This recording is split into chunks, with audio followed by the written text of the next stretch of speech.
आप सभी को मेरा नमस्कार। आपका अनंत एकेडमी ऑफ मैथमेटिक्स में स्वागत है।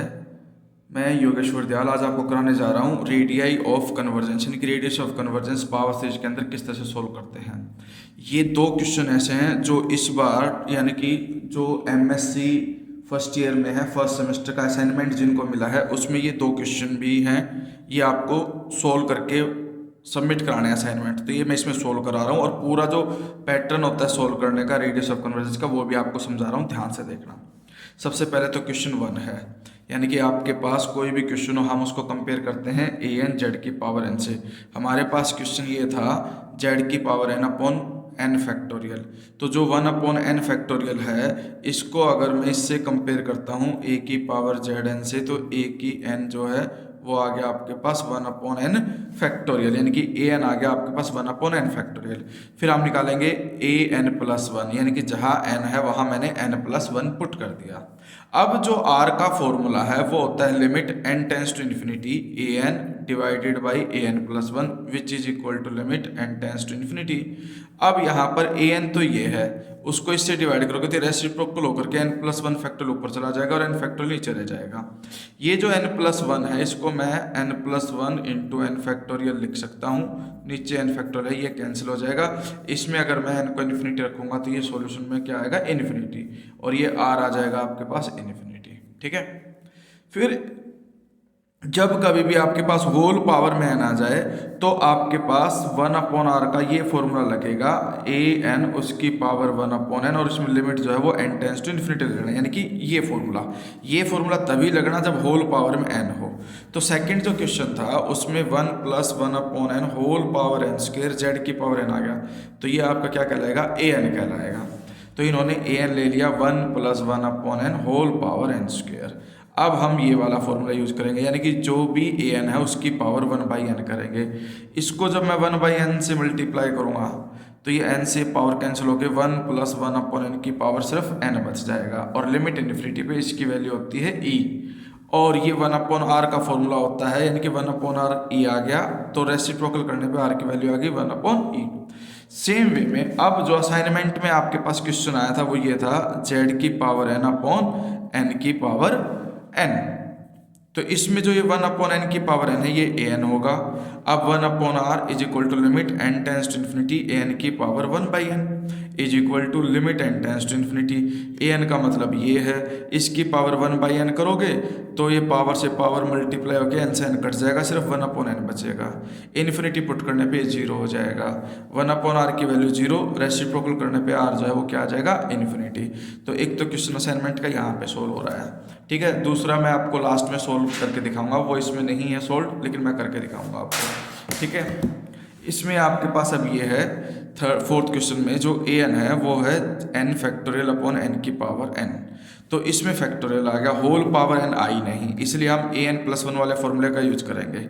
यहाँ पर ए एन प्लस वन का मतलब है एन की जगह पे एन प्लस वन रख दो, नीचे भी n plus one whole power n plus one. फिर हम क्या करेंगे ए एन प्लस वन को ए एन से डिवाइड करेंगे। अब एक बात का ध्यान रखना, यहाँ पर दो चीज़ें हैं, अगर आप आर लिखते हो तो इसका मतलब A N upon A N plus one, इसमें लिमिट इन्फिनिटी रखोगे, और अगर आप 1 अपॉन आर रखते हो तो ए एन प्लस वन को डिवाइड करोगे ए एन से और उसमें लिमिट इन्फिनिटी रखोगे। तो यहाँ पर यही हुआ है, ए एन प्लस वन को पहले लिखा यानी कि ये चीज़, ठीक है, और उसको डिवाइड कर दिया ए एन से। तो हम देखते हैं, मैं इसको सोल्व करके आपको समझा देता हूँ कि किस तरह से लिखा गया है। A N is equal to N factorial upon N की power N and A N plus one is equal to N plus one factorial divided by N plus one into N plus one. ठीक है, अब हम क्या कर रहे हैं, A N plus one को ए एन से डिवाइड, यानी कि n plus one factorial divided by N plus one की पावर एन और एन प्लस वन। ये देखो पावर एन प्लस वन थी तो एक बार तो एन पावर ले ली और एक बार वन, और इसको डिवाइड किया ए एन से। ए एन से डिवाइड करने का मतलब रेसिप्रोकल होकर के एन की पावर एन ऊपर आएगा और एन फैक्टोरियल नीचे। अब हम इसको सिंप्लीफाई करेंगे, एन प्लस वन फैक्टोरियल को मैं n plus one into n factorial लिख सकता हूँ, ये एन की पावर एन है ही, इसमें से n कॉमन ले लो तो n की पावर n बाहर आ जाएगा ब्रैकेट में, n में से n बाहर गया 1 plus one upon n whole power n, और ये आपका n प्लस वन है ही, इंटू में n फैक्टोरियल, तो इससे तो ये कैंसिल हो गया, इससे आपका ये कैंसिल हो गया, ठीक है। और n+1 से n+1 कैंसिल हो गया। अब जैसे ही मैं इसमें limit n tends to infinity लूँगा तो an+1 डिवाइडेड बाई an ये है, जो ये कंडीशन बनेगी आपके पास वो इसकी बनेगी 1+1 upon n whole power n, तो ये e बनता है, ठीक है, लिमिट इन्फिनिटी पे, लेकिन ये 1 के अपॉन में, इसलिए मैं इसको क्या लिखूंगा 1/e। अब आपके पास जो ये फॉर्मूला बना था ये 1/r का होता है, 1/r is equal to 1/e, therefore r is equal to में e, ये आपका रेडियस ऑफ कन्वर्जेंस कहलाएगा, ठीक है। फिफ्थ पार्ट जो है आपका, फिफ्थ पार्ट में ये है कि भाई n फैक्टोरियल का होल स्क्वायर और 2n फैक्टोरियल है, ठीक है। an+1 का मतलब n की जगह n+1 कर दो और नीचे 2n है। तो एक चीज़ यहाँ बच्चे गलती करते हैं वो ये है, ध्यान से देखना इसको, an जो है आपके पास n फैक्टोरियल उसका स्क्वायर अपॉन में 2n फैक्टोरियल है, ठीक है। अब जब हम इसका an+1 निकालेंगे तो वो आएगा n+1 फैक्टोरियल उसका स्क्वायर डिवाइड में 2 इंटू n+1 और उसका फैक्टोरियल, यानी कि n+1 फैक्टोरियल उसका स्क्वायर डिवाइडेड बाई 2n+2, ये 2n+2 होल फैक्टोरियल बन जाएगा।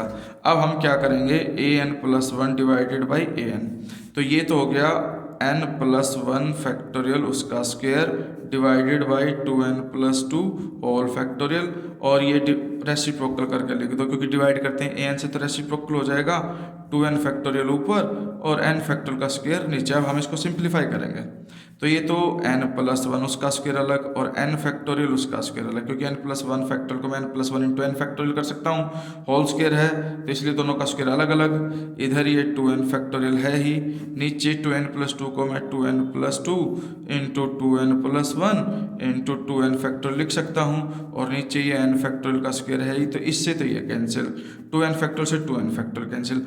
अब जो बच गया उसमें देखो क्या कैंसिल हो सकता है, ऊपर तो आपका n+1 और n+1 ये लिख सकता हूँ, नीचे इसमें से 2 कॉमन n+1 और ये 2n+1 बच गया, इधर ये भी कैंसिल।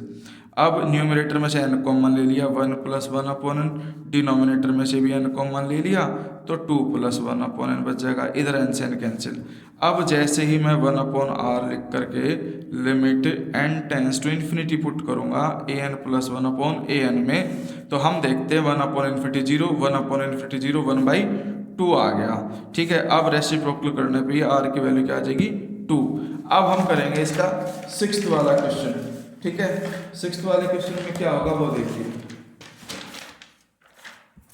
सिक्स्थ वाले क्वेश्चन में ये होगा आपके पास कि जो क्वेश्चन में मैंने बताया था आपके जो असाइनमेंट में आया है सेकंड वाला पार्ट, ठीक है, वो ये है कि भाई समेशन 2 की पावर -n z की power n divided by 1 plus iota n square.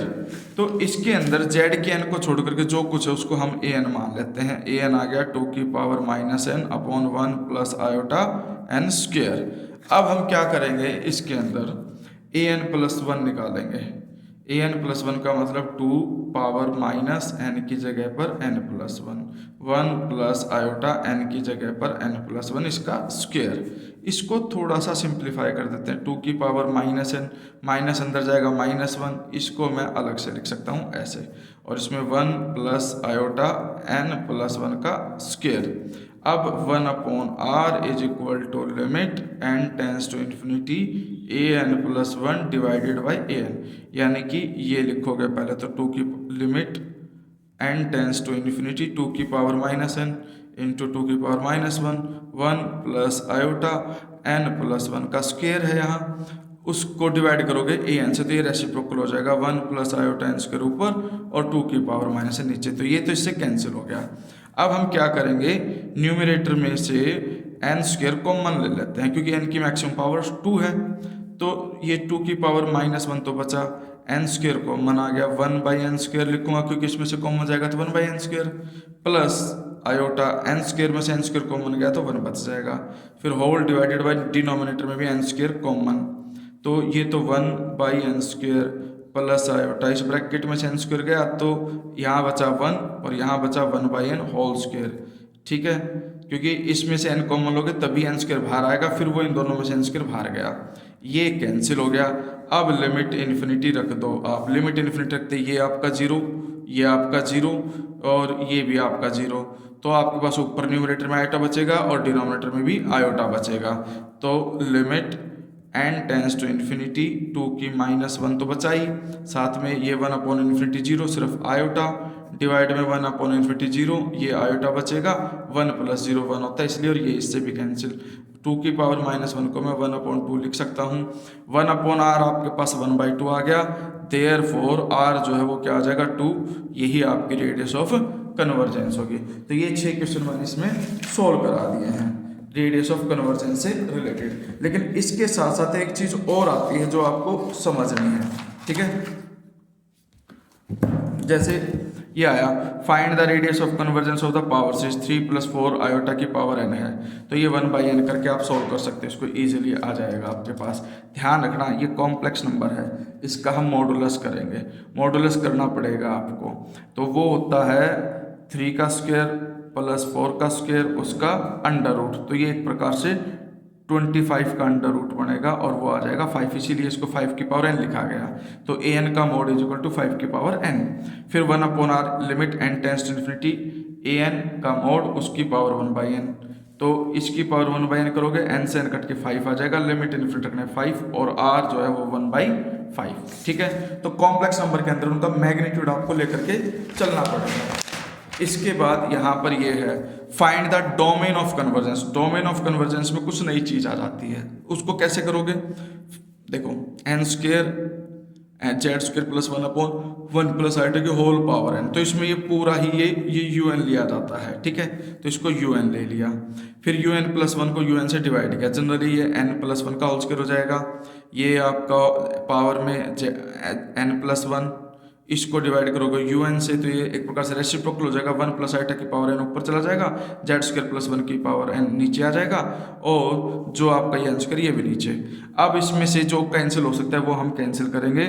अब इसमें देखो, एक तो 1 + आयोटा की पावर n + 1 है, ये n है, तो n + 1 में से n पावर सब्ट्रैक्ट होकर के सिर्फ एक सिंगल पावर नीचे बचेगी, इसमें n + 1 है, इसमें पावर n है, डिवाइड हो गए, पावर सब्ट्रैक्ट होकर के सिर्फ z² + 1 की पावर 1 बचेगी, इसमें से n² कॉमन लेके 1 + 1/n का होल स्क्वायर, नीचे n² से कट जाएगा, ये बच गया आपके पास।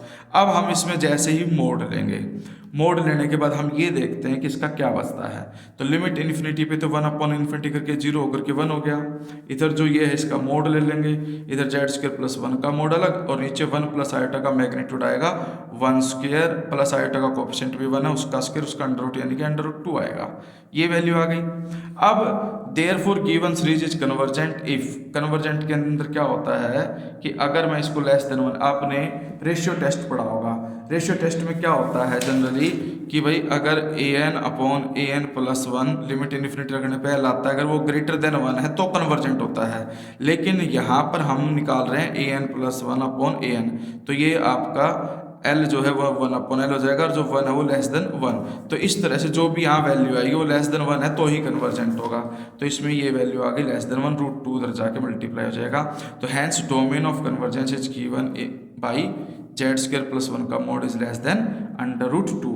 सेम वे में ये क्वेश्चन है, बड़ा इंपॉर्टेंट क्वेश्चन है ये, ठीक है। इसको ध्यान से देखना क्या है कि भाई ये पूरे का पूरा un मान लिया 1 3 5 डॉट डॉट करके 2n - 1 divided by n factorial 1 - z whole 1/z/z की पावर होल n, तो ये un मान लिया। un + 1 में 2n - 1 से नेक्स्ट टर्म देखो, 2 × n की जगह n + 1 रखोगे तो वो आ जाएगी 2n + 1 सोल्व करके, क्योंकि सभी में 2 का डिफरेंस है, +2 करोगे तो 2n + 2 तक जाओगे आप, नीचे n + 1 का फैक्टोरियल पावर में n + 1, तो इस तरह से हम देखते हैं ये un + 1 आ गया।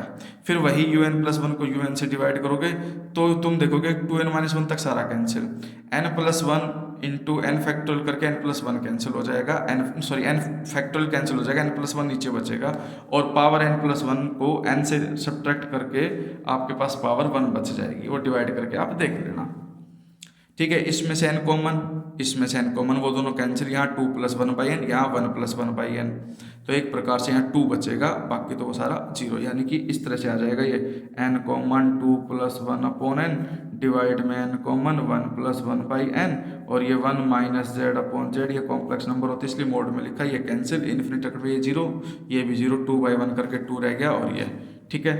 अब given series is convergent if this is less then 1, ठीक है। तो इसने क्या किया, पहले तो 2 अपॉन में लेके गए, फिर मोड ऑफ जेड उधर लेके गए, फिर स्केयरिंग बोथ साइड कर दिया, स्केयरिंग बोथ साइड किया। अब मैं 1 माइनस जेड को 1 माइनस जेड और उसका कॉन्जुगेट लिख सकता हूँ। 1 का कॉन्जुगेट तो 1 ही रहेगा, इसलिए जेड का कॉन्जुगेट लगा दिया। इधर मोड ऑफ जेड स्क्वायर होता है जेड इंटू जेड बार। फिर इनको मल्टीप्लाई किया, मल्टीप्लाई करने पे सबको इस तरफ लिया है, सिर्फ यहाँ 0 बच गया। और आप देखोगे कि ये 1 था और इधर जाकर के माइनस का 1/4 होकर के सिंप्लीफिकेशन करोगे तो ये कंडीशन आएगी, वो मैं आपको करके दिखा देता हूँ। 1 minus Z into 1 minus Z bar less than 1/4 Z into Z bar. तो ये तो 1 minus Z bar minus Z minus minus plus Z into Z bar, minus में 1/4 Z into Z bar less than 0 बच गया। तो हम देखते हैं यहाँ पर कि आपके पास जो कंडीशन आई 1 minus Z bar minus Z plus, ये देखो जेड इंटू जेड बार मैंने कॉमन ले लिया, तो यहाँ 1 बचा, यहाँ 1/4, 1 माइनस 1/4 होता है 3/4 लेस देन 0, ठीक है। अब यहाँ पर एक चीज़ और है जो हमें समझनी है, वो ये है कि आपके पास ये सारी वैल्यू उधर चली गई, 3/4 जो है वो इधर आकर के मल्टीप्लाई हो जाएगा। एक्चुअली इन्होंने क्या किया है,